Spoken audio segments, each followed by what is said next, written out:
ইয়া রাব্বাল আলামিন।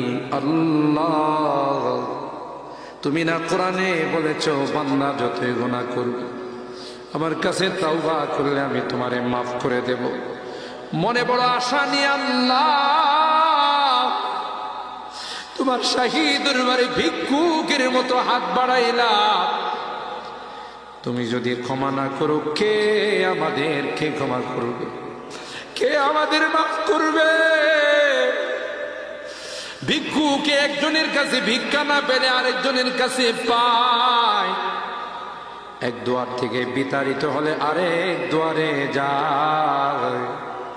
তোমার দরবার থেকে যদি মাহরুম হয়ে যায়, বিতাড়িত হয়ে যায়, কার কাছে যাব? কে আমাদেরকে ক্ষমা করবে? মালিক রে, কাঙ্গালের মতো হাত বাড়াইলাম, তাওবা করতেছি, আর জীবনে কোনোদিন নামাজ ছাড়ব না, আর জীবনে কোনো গুনাহ করব না, আর জীবনে কোনোদিন বেপরদায় চলব না, আর কোনোদিন সুদী লেনদেন করব না।